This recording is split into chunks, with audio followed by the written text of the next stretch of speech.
All praises to the Most High. We're here today. My name is Labraim. I represent the Brooklyn Gate of HODC, New York. Kwam Yashala, Kwam Yashala. My readers for tonight is, a lot of people may not understand what it might mean. A lot of people may not understand what it might mean, but I want you to get the definition of lust. So in the dictionary, Webster's New World Dictionary, that's what everybody's going by now. Lust, pleasure, delight, appetite, akin to pleasure, base, to be eager, lasciviousness, wanton, sexual sense, in rendering vulgarity, capriciousness.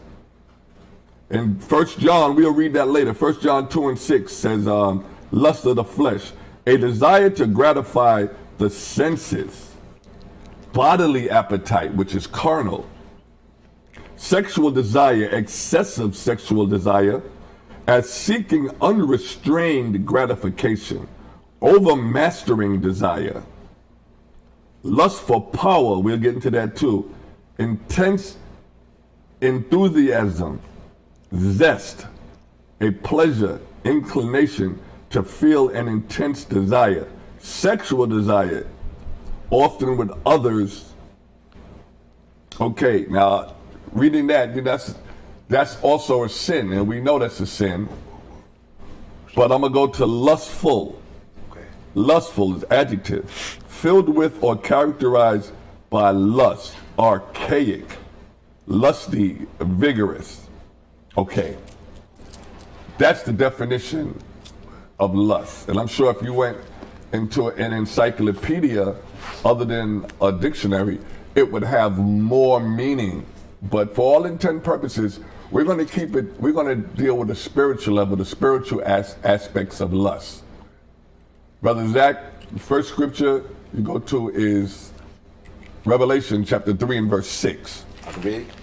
I like to start with that scripture so we can get brothers and sisters in the frame of mind of where we're going, trying to stay spiritual. Come on.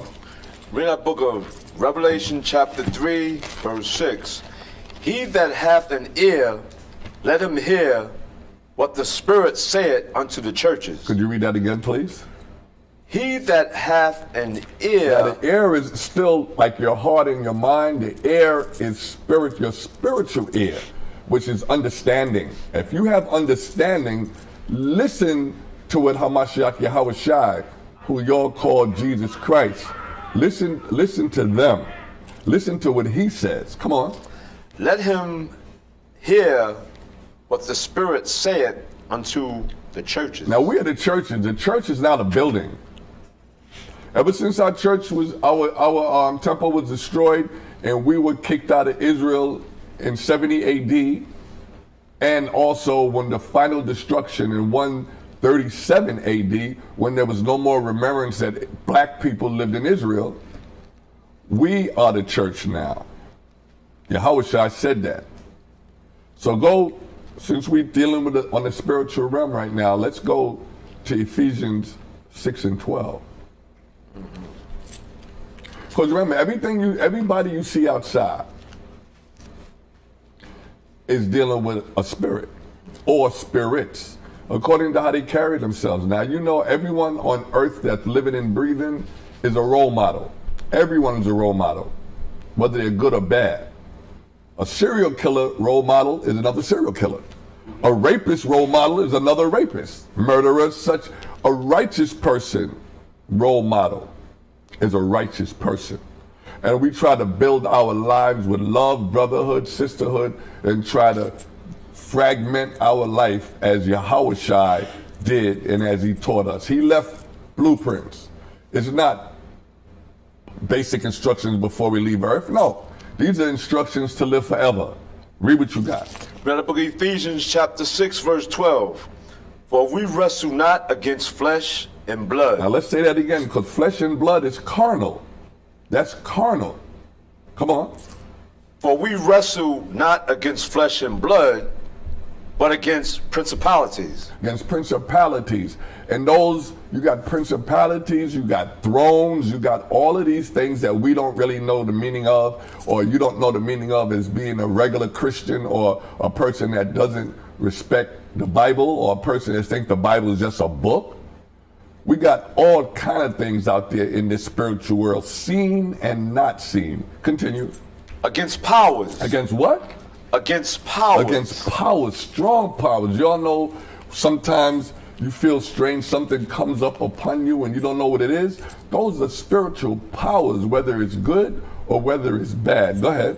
Against the rulers of the darkness of this world. Against the rulers of the darkness of this world. Now, the head honcho ruling this world is who we call Shaitan. You all say the devil, Satan. But through all nations, like my brother Ben so eloquently put it on his classes, through all men, nations, Satan has a plan, an agent that sort of instructs them on what to do. And then you got the powers under them that carries it out. And then you got the people such as us that has to get what they're giving us and accept it if you don't know better.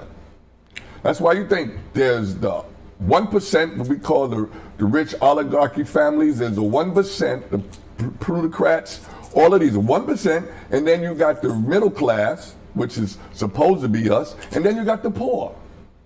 There's no middle ground. There's not really a middle class anymore. It's just that the people that his cousin with a gun, that's spiritual. They might say, oh, it was a mistake, but it was spiritual. And guess what? Let's continue to stop thinking that bad things happen to people just because. No, the Most High is the ruler of the earth. He's the ruler of mankind. If a little boy dies, or the little boy that was surfing last week on the train, he died. The Most High wanted him.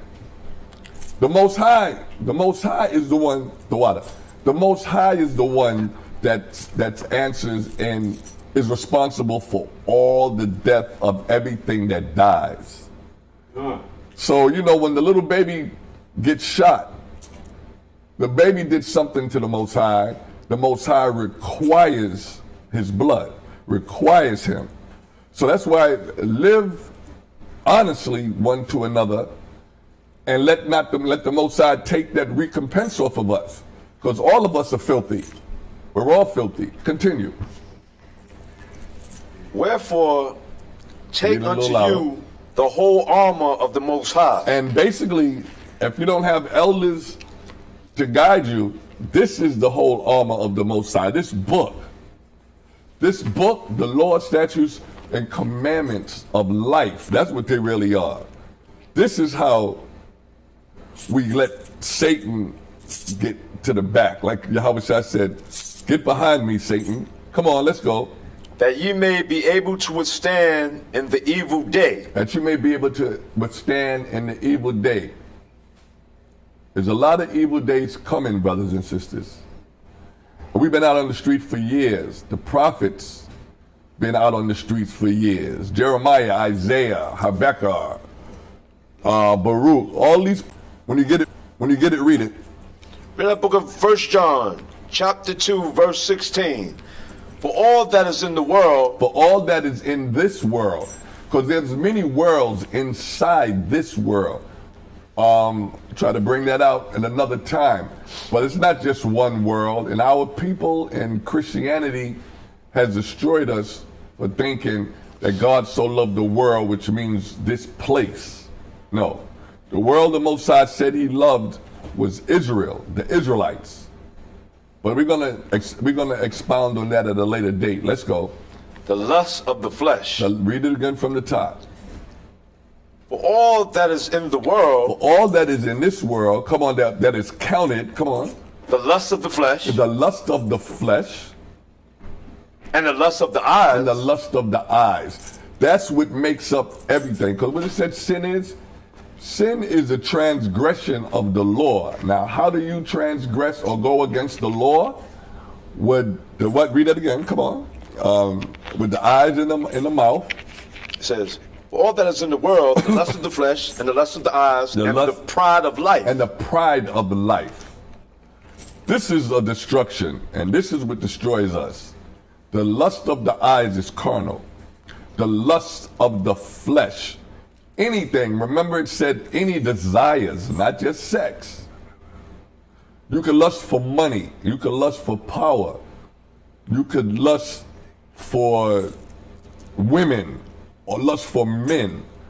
This is all the lust of the flesh, and all of it is carnal. Dealing with trying to satisfy and gratify your senses, your eyes, your nose, your mouth, your touch. All of these are the senses, and that's what lust satisfies when you go against the Lord's statutes and commandments. Go ahead. Is not of the Father. It's not of who? Is not of the Father. It's not of the Most High. So said the Most High love me. He does not love a sinner. He says that. Christianity lied to you again with the fake Christ. Go ahead. What is of the world? It's of the world. This wicked world. Matthew 5 and 27 to 28.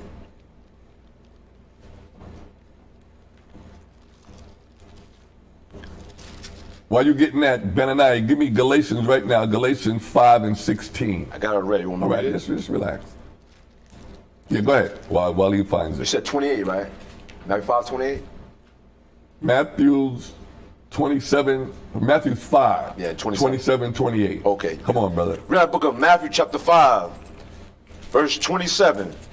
Ye have heard that it was said by them of old time. You heard what the old was telling you? You heard what the elders said. Let me get it real quick so I can follow you. Said you have heard what the elders said. How? In this book. Galatians 5 and 16. Read that again. Let's get it. So it says, ye have heard that it was said by them of old time. You have heard that it was said by the elders back in the day, back in the day with the prophets, Matthew, Mark, Luke, Nehemiah, all these. You've heard what they said in the past. Come on. Thou shalt not commit adultery. Thou shalt not commit adultery. Now that's the commandment. Go ahead. But I say unto you that whosoever looketh on a woman to lust. Check this out. Go ahead.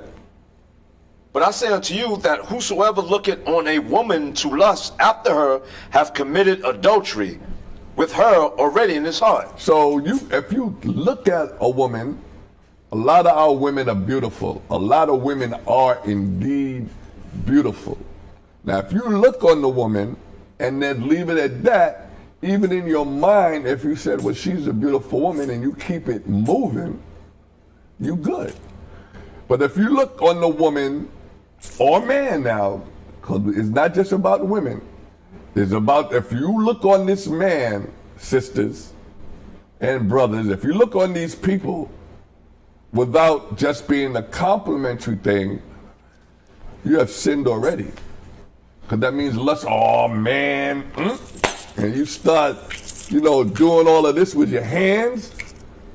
In your mind, you've already committed adultery.